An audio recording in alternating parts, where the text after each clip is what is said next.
परमात्मा हमें याद दिलाते हैं कि इस कलयुग से पहले मानव शिक्षित नहीं था और बहुत अच्छा जीवन निर्वाह कर रहे थे। अब शिक्षित है लेकिन चैन किसी को नहीं, माया की हवस इतनी बढ़ गई, इसका कोई अंत नहीं रहा। और माया इकट्ठा करने के लिए कहाँ तक सतर गिर सकता है जीव के करैक्टर का, इसका भी कोई पैमाना नहीं रहा। शर्म लाज रही नहीं, न्याय रहा नहीं। गांव में पंचायत न्याय कर दिया करती, इतना अच्छा न्याय कर देते थे वो पुण्यात्मा निष्पक्ष भाव से, और गांव में एक शांति बनी रहती थी। नगर में ऐसे ही होता था। तो कहने का भाव ये है इस दास का कि जो अब ये शिक्षा हमें प्राप्त हुई है ये हमारी विनाशक है। परमाणु बम बना लिए, आकाश में उड़ने की प्रवृत्ति होगी, जहाज बना लिए, धक्के खाते अंडे, बता इस जहाज जाम के अकेला टूट गया। जो संसारिक काल प्रेरणा से जो हमारी सोच है उसके आधार से तो बेशक मानव ने कितनी प्रोग्रेस कर ली हो, परंतु मनुष्य जीवन का जो मुख्य उद्देश्य था उसमें ये मान्य हो चुका है। क्योंकि अब नास्तिकता चरम सीमा पर जाने वाली है, जैसे पूरा चीन राष्ट्र नास्तिक हो चुका है। और यो संयुक्त राष्ट्र जिसको, और ये रूस वगैरह, इसका पूरा का पूरा उसका ग्रुप वो नास्तिक हो गया। इसका कारण क्या है कि परमात्मा की साधना ना करने से, सत साधना ना मिलने से मनुष्य को परमात्मा से लाभ मिलना बंद हो गया, जिस कारण से उसने मान लिया प्रभु है ही नहीं। और इसका मूल कारण है ये नकली गुरु, ये झूठे गुरु, झूठे आचार्य, जिनको कह का पता नहीं आध्यात्मिक मार्ग का, और ये गुरु बने बैठे, जनता का नाश कर दिया, भक्तों को उनको बर्बाद कर दिया। तो कहने का भाव यह है कि भले ही हमने ये सोच लिया हो कि मानव ने बहुत तरक्की कर ली, ये खाक तरक्की कर ली, 2 वर्ष वर्षा ना हो परमात्मा दया ना करें, ये जहाज, इनके हेलीकॉप्टर, ये कंप्यूटर, ये यही खड़े पड़े पड़े जर लग गए इनमें, कोई इनको यूज कर लिया नहीं पावे। तो हमारी यह भूल है, इस अध्यात्म ज्ञान से ये भूल समाप्त होगी। तो उद्देश्य ये है दास का कहने का कि जो शिक्षा परमात्मा ने ये देनी पड़ी, अब नहीं इस शिक्षा का अभी तक परमात्मा ने प्रचार नहीं होने दिया, कि पहले से ही नास्तिक हो जाते ये लोग। अब 50% आबादी मनुष्य जीवन मानव आस्तिक रह गया है, और वो पिछले संस्कार वश ही परमात्मा की चाह में भटक रहा है। उसको सही दिशा ना मिलने से ये काल के दूत, ऋषि, महर्षि, नकली गुरु, जिनको अपने सदग्रंथों का ज्ञान नहीं, इनके जाकर फंस जाते, और वहां से भी अब वो छिक चुके हैं, वहां से भी वो थक चुके हैं, हार चुके हैं, क्योंकि परमात्मा से लाभ उनको मिला नहीं। और वहां भी अब नास्तिकता पनपने लगी है। अब ये क्रिटिकल स्टेज आ रही है मानव की बिगड़ने और बढ़ने की। एक बार ये दास पूना गया था, हमारा एक सेवक है, तो वापस जहाज से आ रहे थे हम 2 जने। जो ही हवाई जहाज स्टार्ट हुआ, हमारा स्वाभाविक नियम है प्रभु का, उनके साधना में, जब भी हम सफ़र घर से निकलते हैं या कोई सफ़र गाड़ी में करते हैं या वैसे पैदल चलते हैं या किसी जैसे यान में चले, तो हमने जो ही वायुयान फ्लाइट करने लगा, हमने अपना मंगलाचरण शुरू किया। उसी सीट पर तीसरा और बैठा था। वो जब हमने वो अपना मंगलाचरण बोल लिया, वो बाबूजी कहता है, आप क्या कर रहे थे, क्या कर रहे थे? हमारी मंगल कामना कर रहे थे कि यात्रा सफल हो। अब हमने कोई खास जवाब नहीं दिया, मैं इसने की कहूँ। कुछ गर्दन सी हिलाकर मैं चुप हो गया।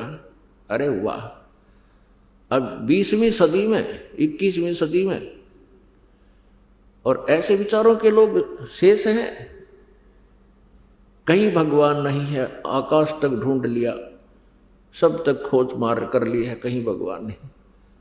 मत देख बुद्धू आदमी, इस गुग्गू ने क्या समझाओ बताइए, दो सुने नहीं, क्योंकि इसकी बुद्धि विपरीत फिट होगी। तो ऐसी स्थिति आ गई इस शिक्षा से, लेकिन ये शिक्षा अब अनिवार्य थी। अब इस भूल को मिटा दिया जाएगा, जो भूल हमारे लगा दी इस शिक्षा ने, जिसको विज्ञान बोलते हैं। विज्ञान का अर्थ विशेष ज्ञान होता है, विज्ञान का अर्थ भिन्न ज्ञान भी होता है। तो ये तत्व ज्ञान भी विज्ञान है। जिस विज्ञान ने हमारे को बर्बाद कर दिया, अब ये विज्ञान, ये तत्व ज्ञान हमें फिर से आबाद कर देगा। तो पुण्यात्माओं, परमेश्वर कबीर जी ने 600 वर्ष पहले कहा था कि धर्मदास तो लाख दुहाई, ये मूल ज्ञान, ये तत्व ज्ञान की तो बार ना बताना।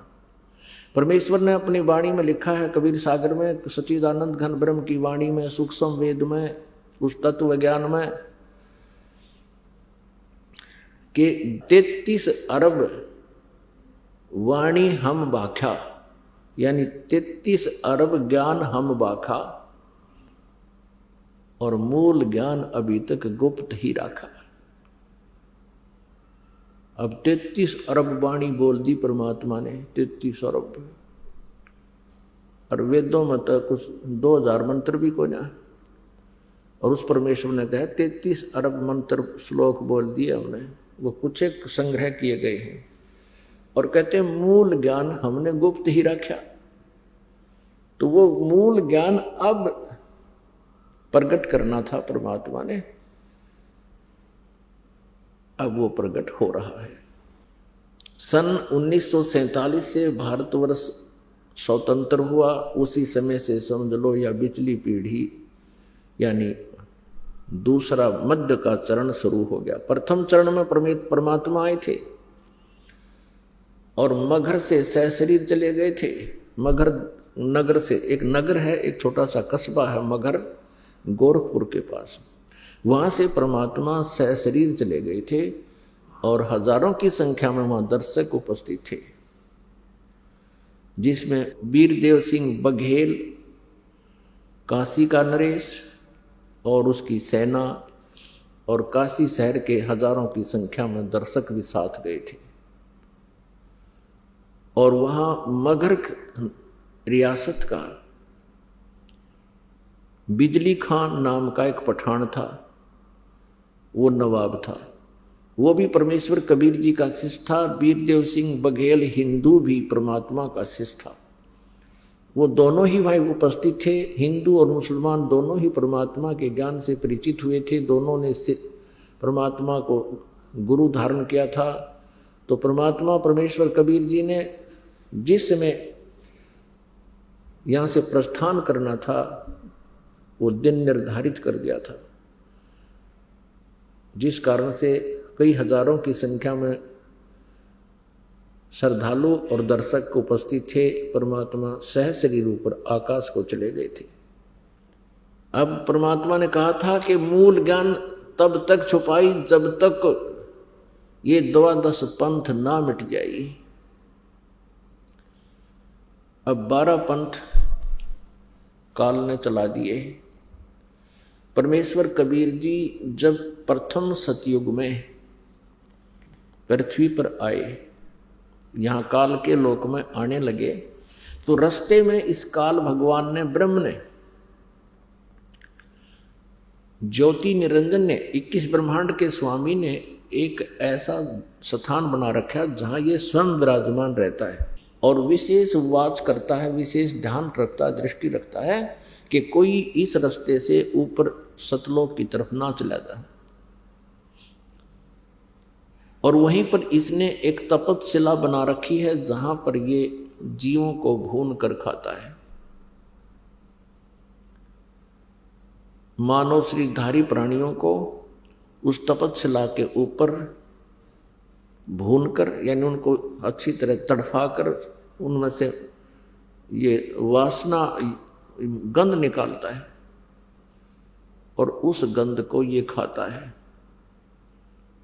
मानव का जो अंदर शरीर सूक्ष्म शरीर है, ये स्थूल शरीर तो यही रह जाता है। जैसे इसको श्राप लगा हुआ है, श्राप लगा है काल को 1,00,000 मानव शरीरधारी प्राणियों के शरीर को आहार करने का। कौन से शरीर को? स्थूल शरीर के अंदर सूक्ष्म शरीर है, सूक्ष्म शरीर के अंदर पूरे जीवन में हम जितने भी चटपटे खट्टे मीठे आहार करते हैं, व्यसन करते हैं, आप देखते हो मानव जीवन का आहार, पशु पक्षियों को देखो आप, एक सात्विक आहार करते हैं कुछ पक्षी, और कुछ एक ऐसे हैं मांसाहारी हैं जो मेंढक मच्छी आदि खाते हैं। और मनुष्य जो है इसका आहार केवल घास फूस फल फ्रूट काजू किशमिश खाना ही बनाया है। लेकिन ये काल ये टेस्ट करना चाहता है, ये मन है, मन रूप में ये काल सब में विद्यमान है। और इस मन की आदत है कि ये व्यसन करे बिना रह नहीं सकता। ये काल ने अपना एजेंट छोड़ रखा है। अब देखो शराब बनाई, कैसा जुगाड़ जोड़कर शराब तैयार करी, इस मन काल ने बनवाई। तमाकू तैयार किया, हुक्का बनाई या तोब, किस तरह जुगाड़ जोड़कर इसमें हैं और फिर पीने लग गए। सिगरेट बनाई, बीड़ी बनाई। बताइए, इस तम्बाकू के सेवन से ना तो शरीर पुष्ट होता, हानि अवश्य करता है, लेकिन ये इसलिए करवाता है कि इस सूक्ष्म शरीर में, इस स्थूल शरीर के माध्यम से किए हुए व्यसन और ये आहार सूक्ष्म शरीर के अंदर इनकी सूक्ष्म वासना डिपॉजिट हो जाती है। और जैसे बादाम के ऊपर छिलका होता है, वो छिलका खान का नहीं होता, अंदर गिरी खान की होती है, खाने की। तो ऐसे ही ये स्थूल शरीर तो बादाम का छिलका समझो, इसके अंदर एक सूक्ष्म शरीर है। उस सूक्ष्म शरीर को तपतशिला है, एक बहुत बड़ी टुकड़ी है पत्थर की, जो स्वतः गर्म रहती है आध्यात्मिक यानी ईश्वरीय शक्ति से, सिद्धि शक्ति से वो ऑटोमेटिक गर्म रहती है। जैसे सूर्य है, इसको कोई चार्ज नहीं करता और असंख्य युग हो गए नो का नो सुलग रहा है। ऐसी एक तपतशिला है, उसके ऊपर 1,00,000 मानव शरीरधारी प्राणियों को उस पर प्रतिदिन भूनता है ये काल भगवान। और वहां ये प्राणी चटक पटक करते हैं, बहुत बुरा हाहाकार मच जाती है और फिर बेहोश हो जाते हैं। और जब उनके अंदर से पूरा गंध गर्म होकर के नीचे चला जाता है उसके पात्र में, फिर इनको वहां से ऑटोमेटिक समय फिक्स कर रखा है। वो सभी प्राणी, वो मानव शरीरधारी प्राणी, क्योंकि इस शरीर से जब ये जीव निकलता है स्थूल शरीर से, तब तक इसका ऐसा ही शरीर रहता है, सेम टू सेम इसका शक्ल रहती है, आकृति रहती है। तो वो उसमें भी ये मानव शरीर सदस्य एज इट इज, चेहरा जैसा आपका इस स्वरूप शरीर का है, ऐसा ही सूक्ष्म शरीर का एज इट इज डिटो कहते ना, एज इट इज कॉपी हो जाती है, डिटो कॉपी। तो उसके बाद ये एकदम उड़ जाते हैं और फिर धर्मराज के दरबार में इनकी लाइन लग जाती है। फिर आगे जैसे जिनके कर्म हैं, संस्कार हैं, उस अनुसार जिसने नरक में जाना नरक में जाओ, स्वर्ग में जाना स्वर्ग में जाओ, राजा बनना राजा बन जाओ, देवता बनना है देवता बन जाओ, गधा बनना है गधा बन जाओ। वो अलग से संस्कार बना रखे। ये तपतशिला के ऊपर जब ये प्राणी वहां तड़फ रहे थे प्रथम सतयुग में, हाहाकार मची हुई थी। उस समय परमेश्वर पूर्ण ब्रह्म स्वयं अपने ही पुत्र जोग जीत का रूप धारण करके इस काल के 21 ब्रह्मांड के जुरिडिक्शन में प्रवेश किया और इसमें प्रवेश होने का एक ही रास्ता, एक ही गेट इसने छोड़ रखे हैं। ज्यों ही परमात्मा वहां आकर खड़े हुए उस तपतशिला के ऊपर, जहां पर 1 लाख मानव शरीरधारी प्राणियों को भूना जा रहा था, तड़पाया जा रहा था, परमेश्वर की वहां उपस्थिति से उन सभी प्राणियों को एकदम शांति होगी। तपतशिला ज्यों की त्यों सुलग रही है, लेकिन उसकी आंच, उसकी हीट उन प्राणियों को प्रभावित नहीं कर रही है। जब वो प्रभावित नहीं हो रहे हैं, उनको कोई पीड़ा नहीं है, तो एकदम वो सब बैठ गए और सामने क्या देखते हैं? एक चांद सा चेहरा, वो परमेश्वर खड़े हैं। अब सभी प्राणियों को आभास हो गया कि ये भगवान आ गए हैं, तभी तो हम शांत होगी, हमारे कोई जलन रही नहीं अग्नि की।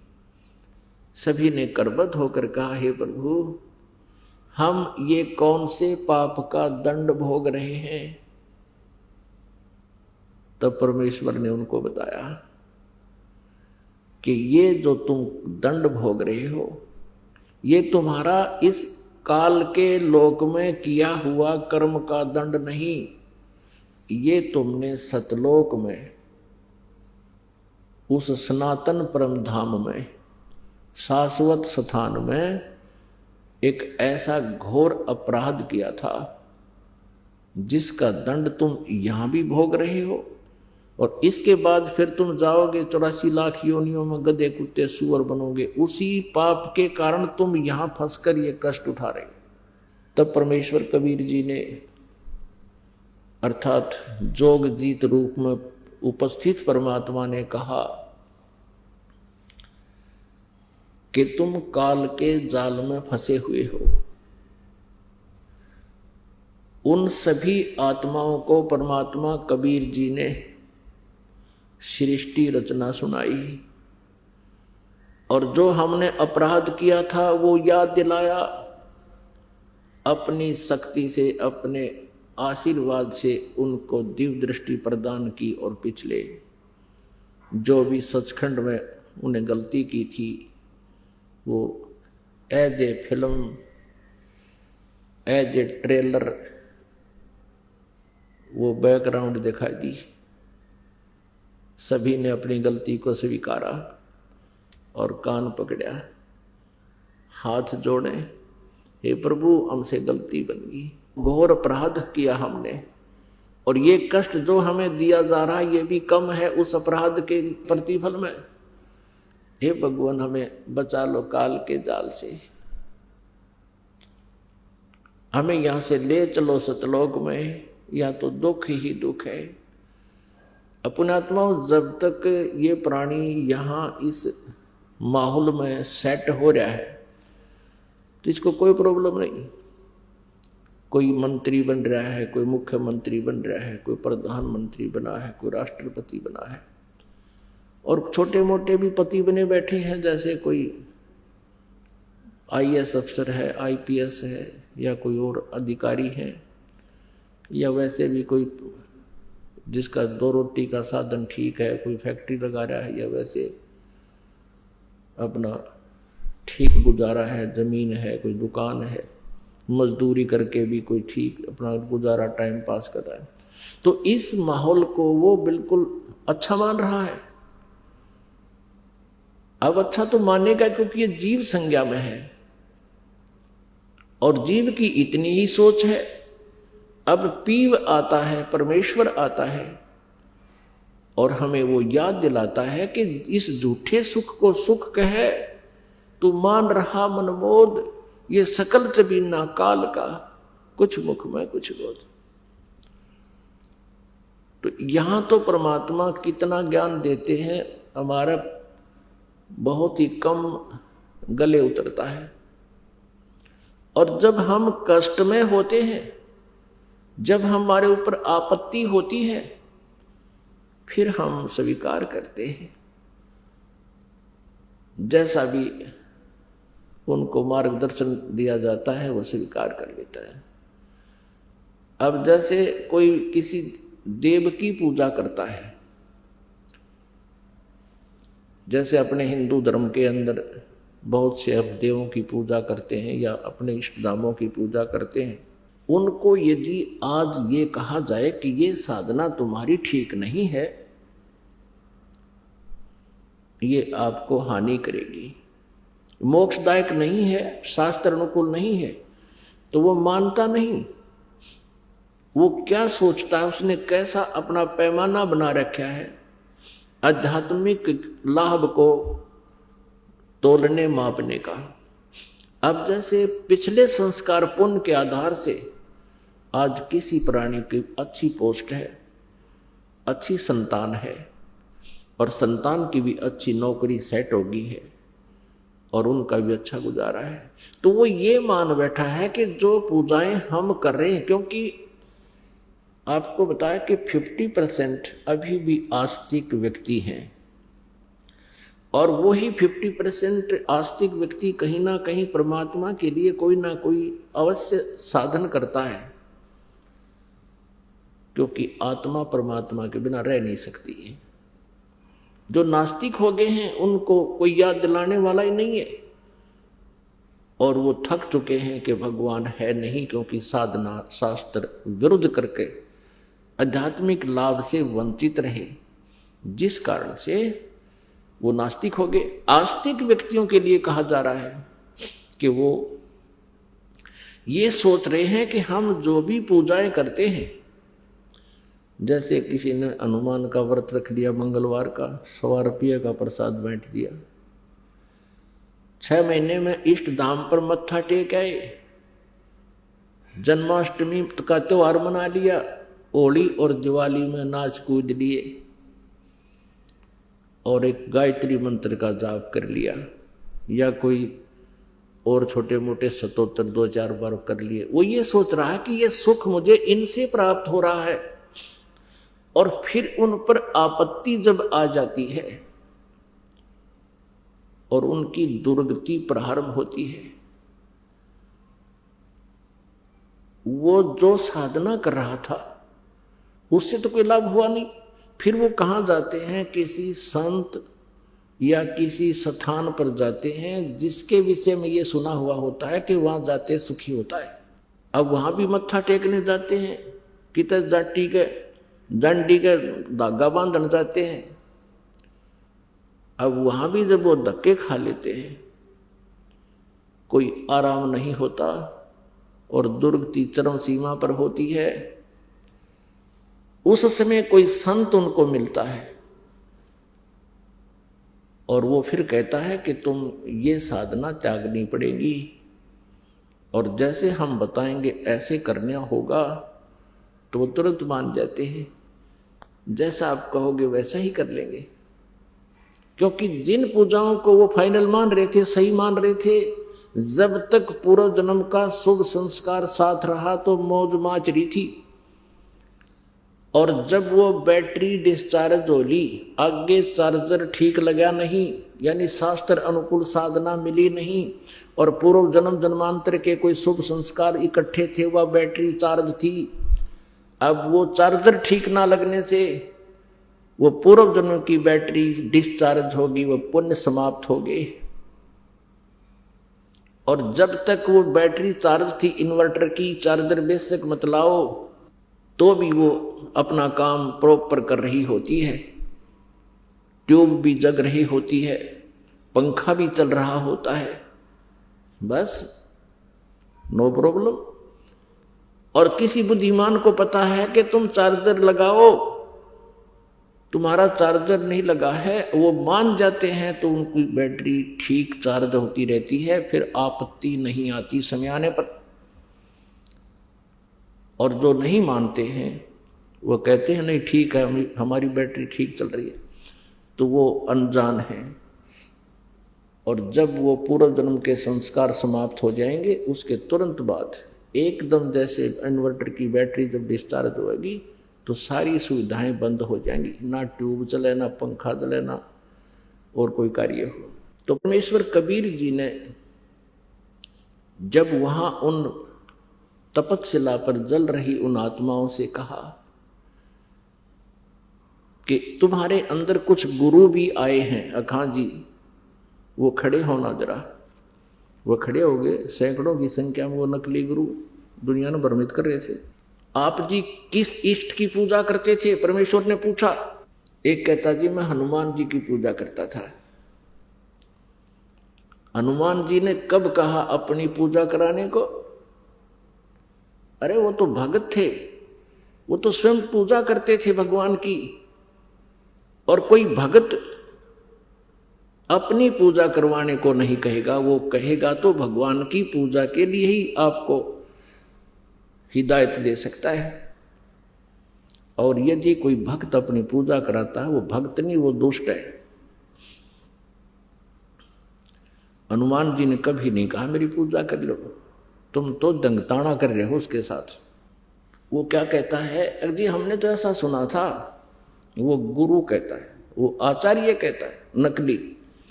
हमने तो ऐसा सुना था कि हनुमान जी भगवान शिव के अवतार हैं। हनुमान जी की पूजा करने से भगवान शिव की पूजा हो जाती है। और हनुमान जी के हृदय में श्री राम और श्री लक्ष्मण और श्री सीता जी विद्यमान हैं। उन्होंने अपना सीना खोल के दिखाया था।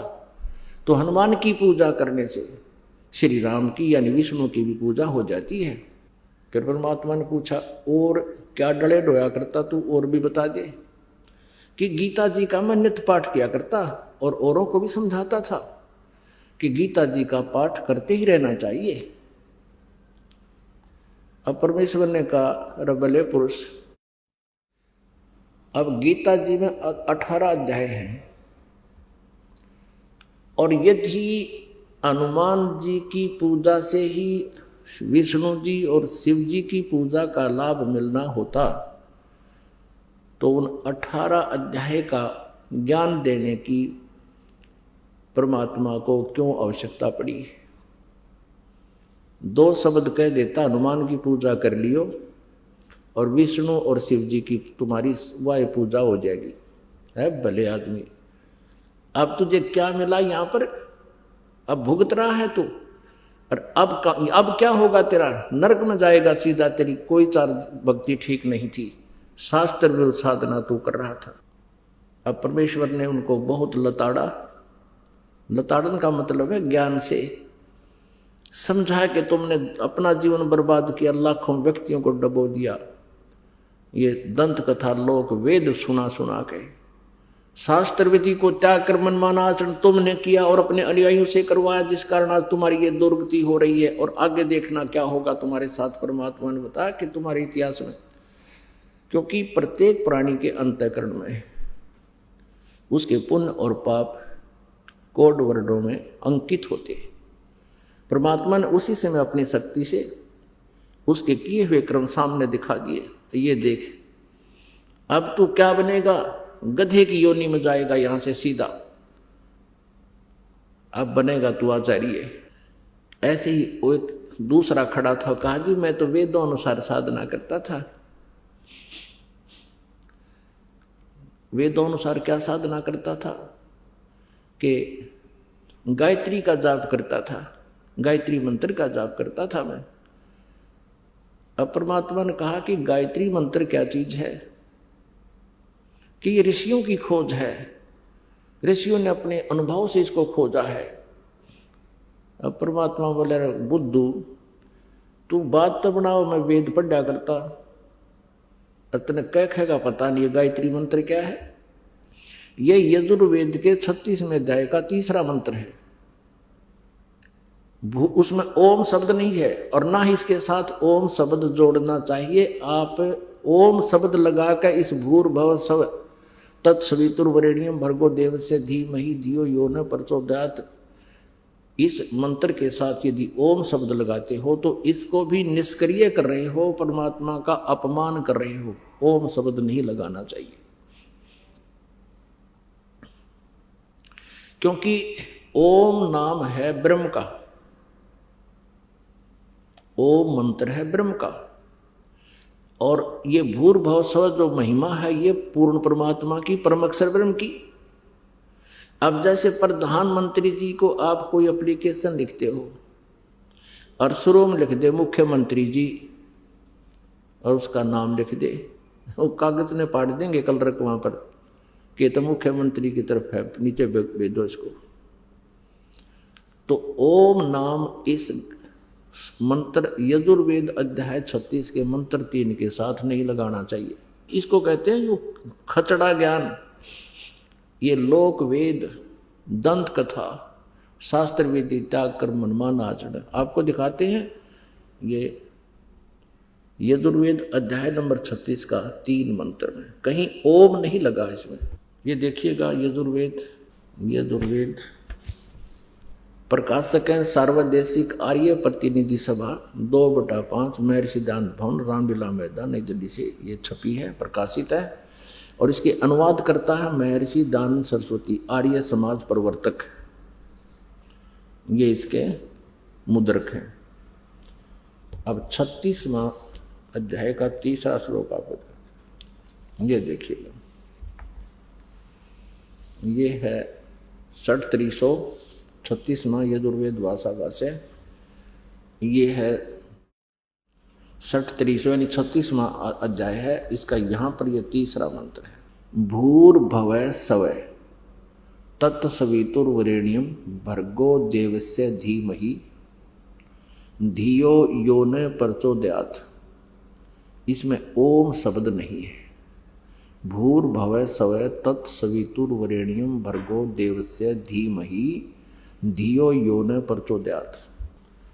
इस अनाड़ी ने इसका अनुवाद देखो कि कैसा कर रखा है दानंद अज्ञानी ने। इसका क्या अनुवाद किया है? हे मनुष्यो, जैसे हम लोग भू माने कर्मकांड की विद्या, भू है उपासना कांड की विद्या और स्व ज्ञान कांड की विद्या को संग्रह पूर्वक पढ़ के हमारी धारणवर्ती बुद्धियों को प्रेरणा करे उस कामना के योग्य समस्त ऐश्वर्य के देने वाले परमेश्वर के उस इंद्रियों से न ग्रहण करने योग्य प्रोक्ष सब दुखों के नाशक तेज स्वरूप का ध्यान करें। अपने आत्माओं, इसका अर्थ तो कुछ और बनता है, लेकिन ये प्रसंग दूसरा चल रहा है। यही दानंद अज्ञानी महर्षि दानंद अपना अनुभव इसने सत्यार्थ प्रकाश नामक एक पुस्तक में लिखा है। वहाँ इसने इस गायत्री मंत्र का अनुवाद करते समय कहा कि भू भवः स्वः ये 3 मंत्र तो तैत्तिरीय अरंके से लिए हैं मैंने, और शेष के बारे में कोई जानकारी नहीं इसको।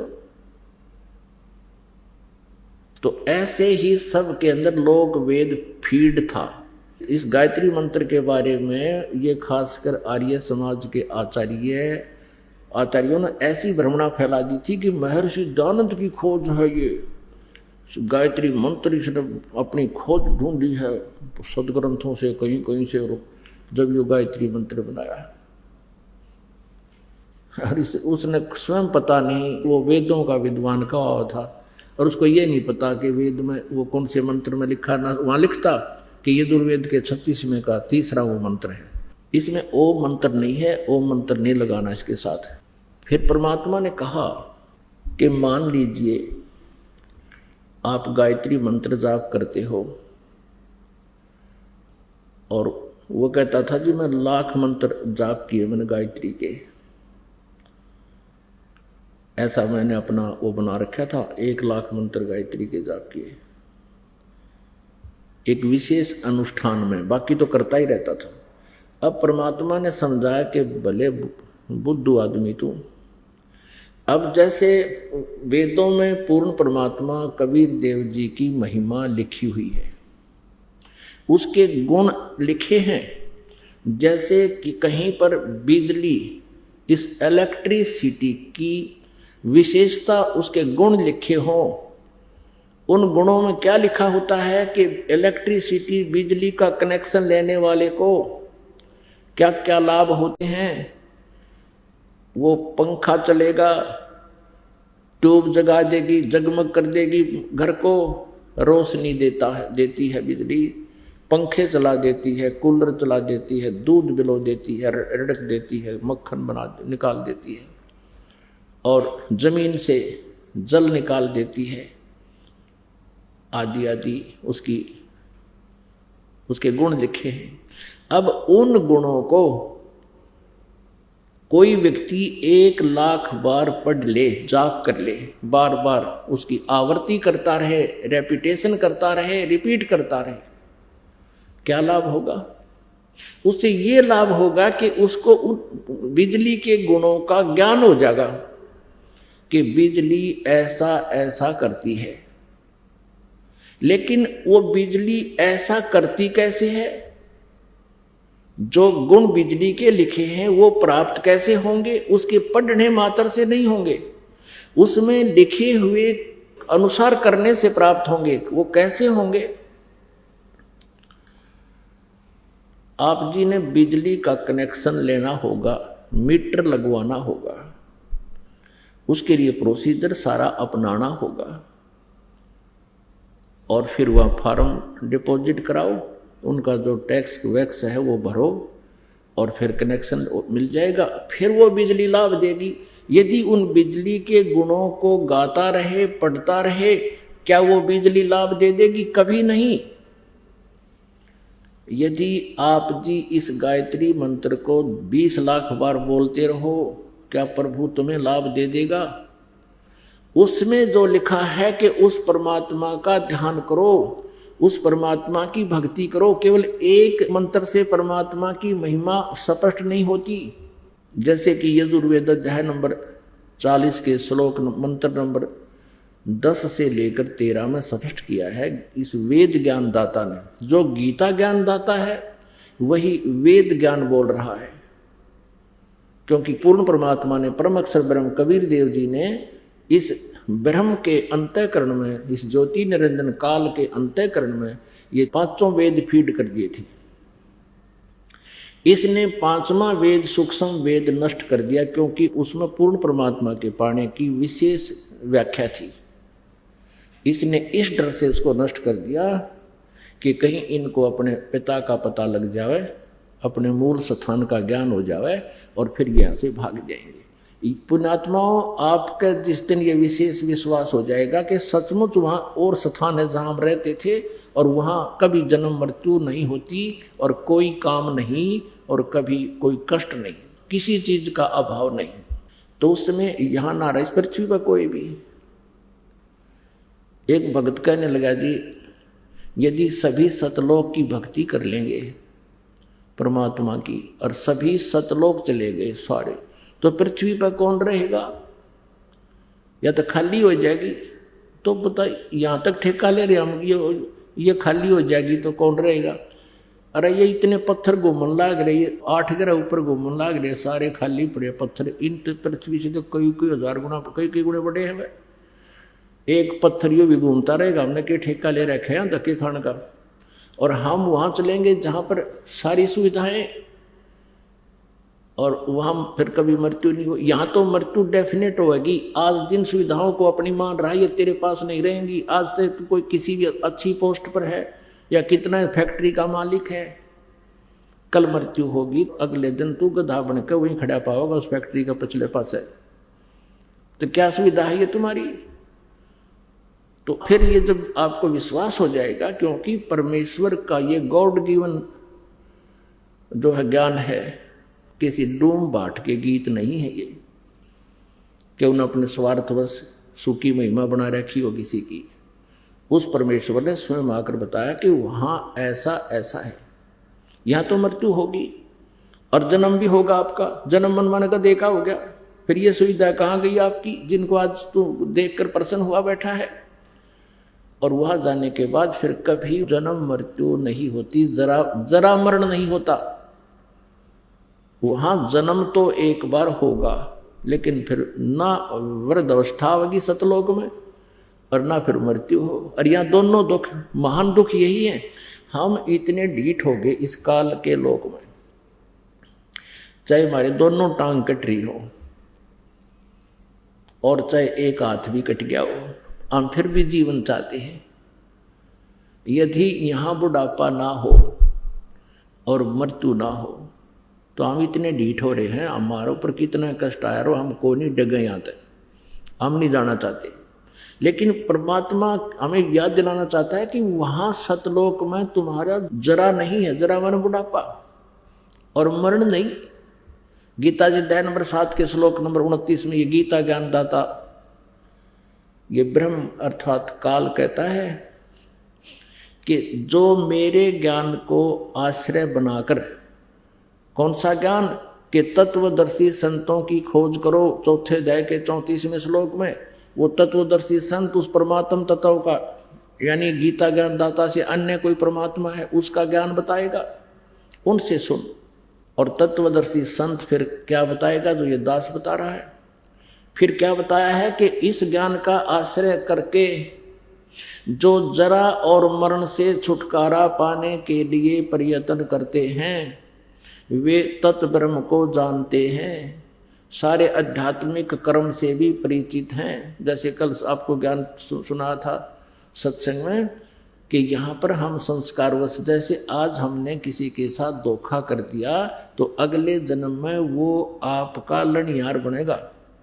जैसे वो बेटा बनकर आ गया छोटा भाई, जिसको उन पति पत्नी ने यानी भाभी और भाई ने विष से मरवा दिया था, अगले जन्म में पुत्र बनकर आ गया और आधी संपत्ति को उपचार पर नष्ट करवा दिया और मृत्यु को प्राप्त हो गया, और वो जो है उनका वंश भी नष्ट हो गया। और आगे कष्ट क्या हुआ होगा उसका तो कहना ही क्या।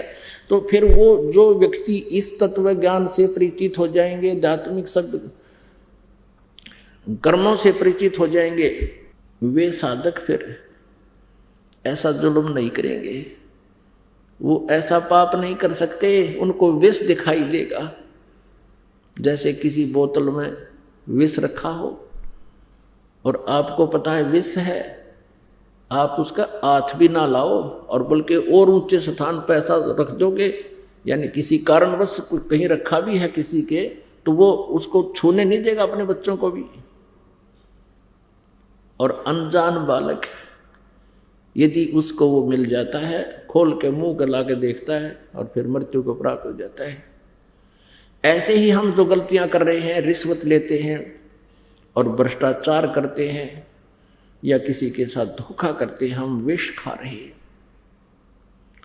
इस तत्व ज्ञान से परिचित होने के उपरांत जो सभी कर्मों से परिचित हो जाते हैं, जो केवल जरा और मरण से छूटने के लिए प्रयत्न कर रहे हैं, वे उस तत्व से परिचित हो चुके हैं और सब अध्यात्म कर्म से और सभी अध्यात्म ज्ञान से और सभी कर्मों से वो परिचित हैं। तो पुण्यात्माओं, जो प्रसंग चल रहा है, जैसे हम सतलोक में जाएंगे और वहाँ जरा और मरण नहीं है। जरा मीन बुढ़ापा और मरण मीन मृत्यु। सबसे बड़ा कैर जीव पर ये और न्यारा है। बुढ़ापे में सारी आपदाएं आती है प्राणी पर, और मृत्यु सबसे बूंदी। अब से हम कितना कष्ट पा रहे हैं, कितने वृद्ध हो गए हैं, हम मृत्यु नहीं चाहते और बुढ़ापा पसंद कतई नहीं करते, और दोनों कंपलसरी यहाँ पर। ऐसा क्यों नहीं चाहते? क्योंकि हम उस लोक से आए हुए हैं जहां पर ये दोनों नहीं थे, और वहीं हम चले जाएंगे तो ये दोनों समाप्त होंगे, अन्यथा नहीं हो सकते। अब परमात्मा ने बताया कि तुम गायत्री मंत्र का जाप करते हो, और गायत्री मंत्र कंप्लीट ज्ञान नहीं है उस परम पिता के पाने का, उसकी महिमा है, ये उसी की महिमा का एक मंत्र है, अंश है। तो यजुर्वेद अध्याय नंबर 40 के मंत्र 10 से लेकर 13 तक ये स्पष्ट किया है कि उस तत्वदर्शी संतों के पास जाकर समझो, वही परमात्मा का यथार्थ ज्ञान देते हैं।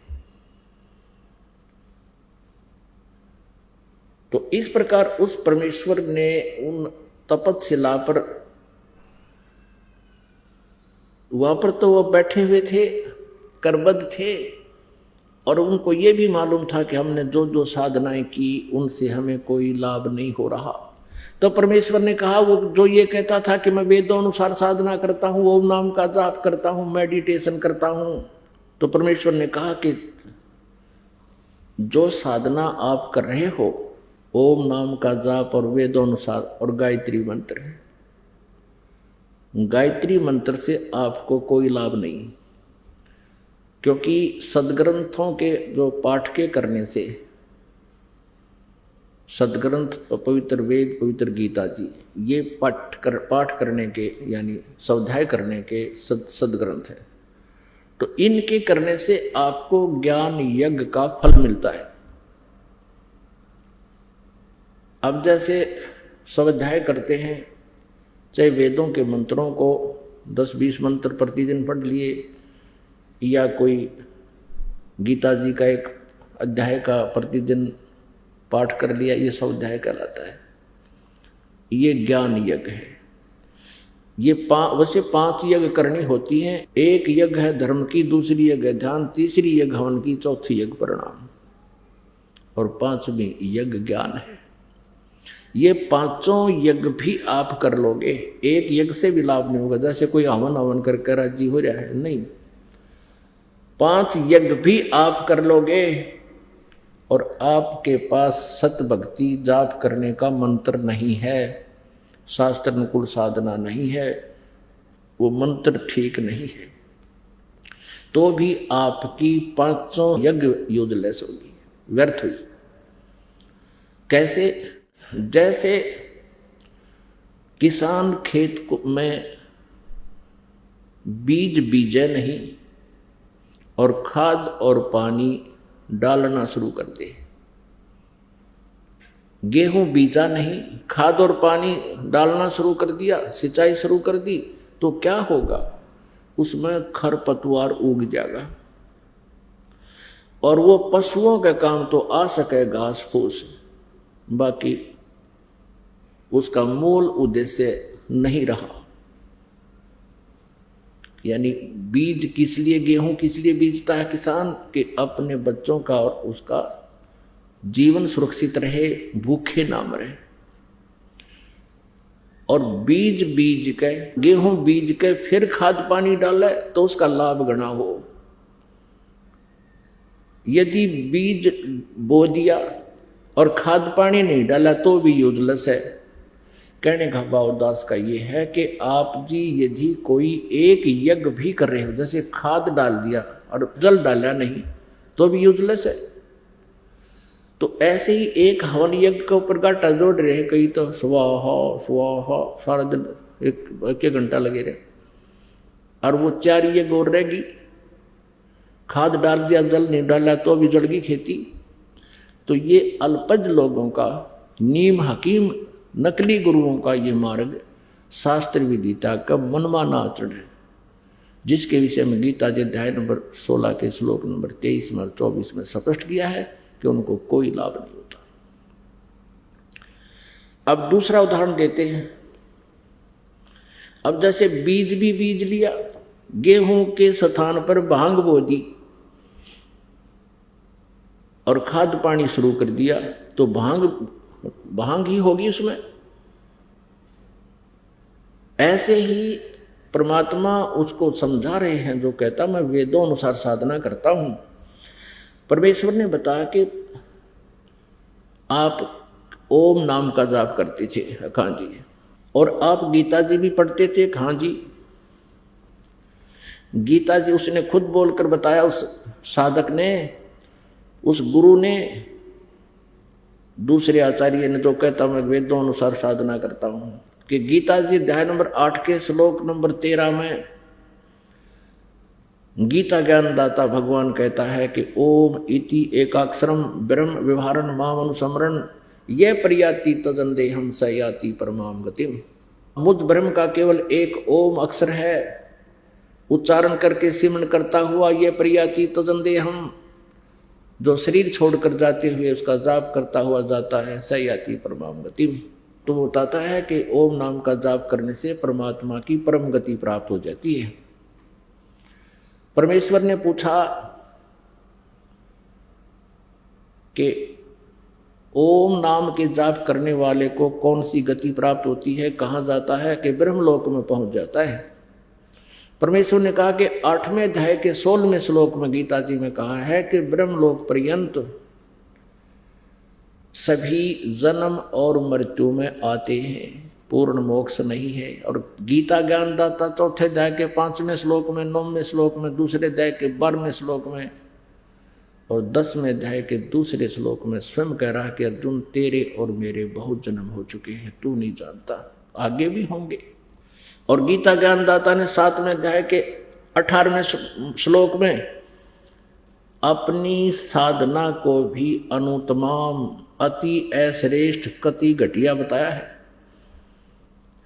ये नकली गुरु के हैं, यहां अनुत्तम का अर्थ जिससे उत्तम और ना हो। अरे भले आदमियों, तुमने अर्थों के अनर्थ भी गुमा कर दिए, सारा ज्ञान गुमा दिया। एक उत्तीर्ण होता है, उत्तीर्ण माने पास यानी सफल, और उसका पर्यायवाची होता है अनुत्तीर्ण।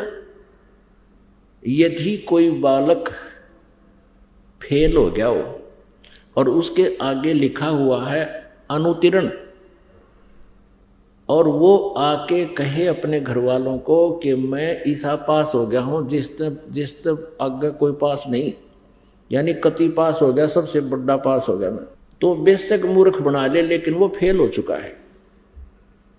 यही स्थिति इन अज्ञानियों की गीता अनुवादकर्ताओं की है। अनुत्तम का अर्थ इन्होंने अति उत्तम कर रखा 7वें अध्याय के 18वें श्लोक में। थरा गजब हुई। और क्या बताते हैं कि जिस गति से ऊपर कोई गति ना हो, कोई और उत्तम गति ना हो किसी की, वो सबसे उत्तम गति भगवान बताता है, मेरे वाली सबसे उत्तम गति में व्यस्त है। यदि इस गीता ज्ञान दाता वाली साधना ही अति उत्तम होती तो ये 18वें अध्याय के 62वें श्लोक में किसी अन्य परमेश्वर की शरण में जाने को नहीं कहता। और गीता जी अध्याय नंबर 15 के श्लोक नंबर 1 से लेकर 4 में ये नहीं कहता कि तत्वदर्शी संत बतावेगा इस उल्टे लटके हुए संसार रूपी वृक्ष के जड़ से लेकर पत्तों तक, और फिर उस तत्वदर्शी संत से प्राप्त उस तत्व ज्ञान रूपी शस्त्र से इस अज्ञान रूपी अंधकार को हटा कर, काट कर, अर्थात समझकर, तत्व ज्ञान से समझकर उसके पश्चात परमेश्वर के उस परम पद की खोज करनी चाहिए, जहां जाने के बाद फिर साधक लौट कर वापस नहीं आते, उनका पुनर्जन्म नहीं होता, उनकी पुनरावृत्ति नहीं होती।